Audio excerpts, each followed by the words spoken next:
So I just got back from seeing Markiplier's Iron Lung and wanted to give my raw take on it. If you didn't know, Iron Lung is based on the indie horror game where you play this dude who is in a tiny submarine traveling inside a blood ocean. You can get it on Steam. It's $7.99 regular, but it's 50% off right now until February 6th. And the guy behind the game, David Szymanski, he was heavily involved with the movie's production. He talked a bit about his experiences on a Reddit thread if you want to check that out. The game itself's pretty good. I beat it for the first time right before I left to see the movie. The movie, on the other hand, well, I didn't love it. I didn't even like it, really. I should mention I'm not a Markiplier fan. Even if I was, I approach all movies with the same open mind. I like to give a fair shake to everything I watch, unless it's obviously propaganda made by a fascist regime, or if the director is a terrible person who did appalling things. Fortunately, this movie is neither, but unfortunately, it is heavily flawed, and I thought those flaws were apparent from the get-go. I'm going to start with the negatives because they do outweigh the positives. So the few professional critics who have published their reviews online have been saying mostly the same thing, that the movie is boring and overlong, and I have to say I do agree with them. The first half hour, I was thinking, yeah, it's a little boring, but I know we're getting somewhere, and Mark is employing all of these techniques to keep audiences on the edge of their seats. The problem is, many scenes are dragged out for far too long, and they get repetitive fairly quickly because the convict, played by Mark himself, is a mostly static character throughout. The basic premise is this convict is forced to undergo this mission in a tiny submarine under a blood ocean to take photos of no one knows. I don't think this movie does a really good job at explaining the mission in the beginning. I can understand why people who didn't play the game might be just as confused as Mark's character is regarding the mission. I get that its purpose is meant to be vague, but since you are immediately thrust into this claustrophobic single location with Markiplier, who, by the way, you'll be spending the movie's entire 2-hour length with, I expected at least the basic instructions of the mission to be clearly outlined in the opening, like in the game, with those points of interest. If you played it, you know what I'm talking about. Maybe they did mention something, I don't know, but if they did, that does lead me to another point, and it's what a lot of viewers are saying. You can't always hear what's being said. The sound mixing is off, and I thought that maybe it would be an issue for certain theaters not adjusting things properly, but no, I think that the fault lies with the production.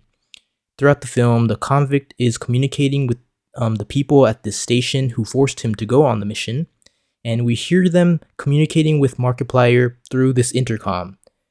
The problem is, the intercom is staticky throughout, which is intentional, but on top of that, the voice feels like it's layered behind the loud score and Markiplier's loud voice. This does improve in the third act though, for some reason. You can easily tell when there's back and forth conversation, the flaw in the sound mixing, and there are just so many scenes with Markiplier yelling for absolutely no reason.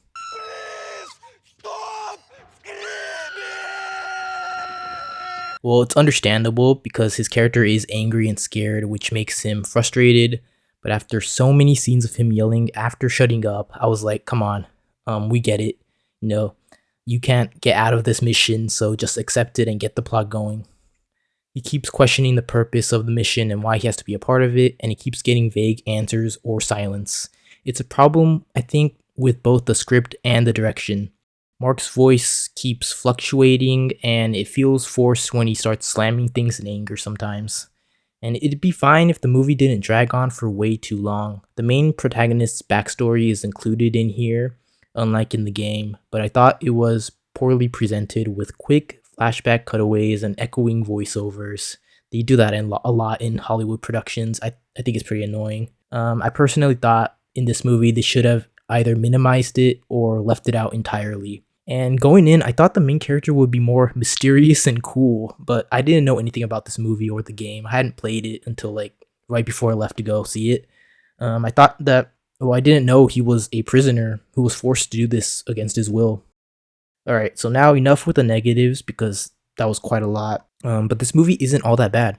I just want to say that, well, for positives, I really liked how they translated the sub's design from game to live action.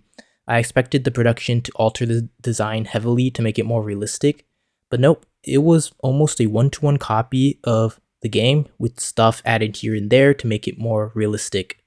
This is a passion project of Mark's, and it really shows here. I thought it was really bold of him to star in this movie because he has to carry basically the whole thing. It's kind of like Gravity or the movie Oxygen. I don't know if a lot of people have seen that one, but it's on Netflix. He doesn't have to act opposite a bunch of professionals, but he does have to do a lot of solo acting, like reacting to stuff happening, and I thought he did fairly well. You are literally in the ship with him the whole way through.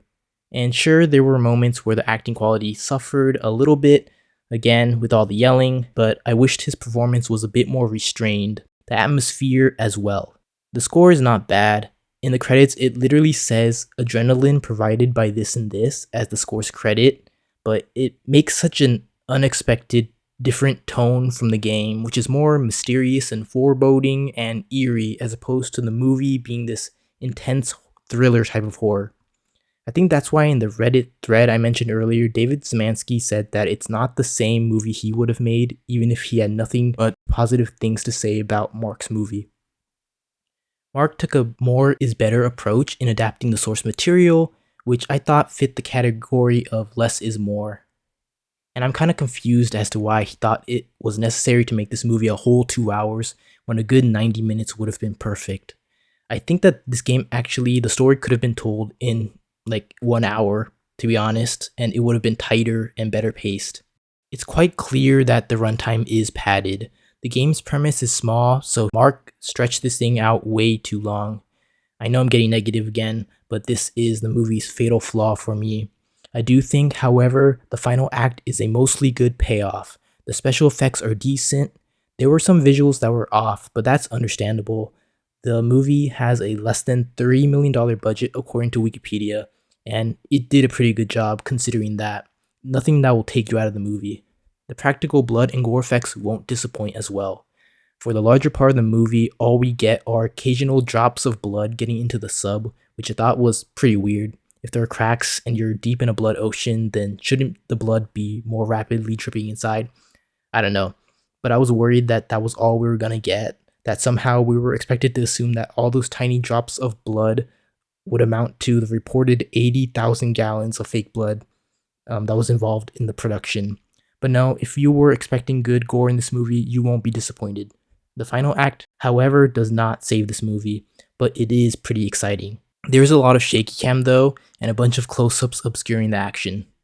I attribute that to the production trying to hide the low budget, which is fair enough. This movie has a lot of close-ups, by the way, like a ton. From Mark's face to the dripping blood to the coordinates on the dashboard, it's just close-up after close-up after close-up. They took the simple game premise and blew it up into this repetitive, sometimes boring 2-hour movie. I can't really see how fans of the game, but not of Markiplier, wouldn't be disappointed because of such a dramatic shift in tone.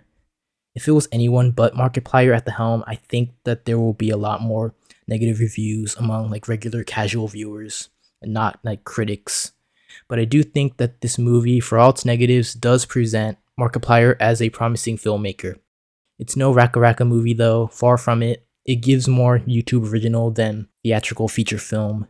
I'm sure that Markiplier, as any filmmaker aspiring to be known as a reputable filmmaker in the industry, appreciates critic reviews, even negative ones, that highlight flaws without any bias.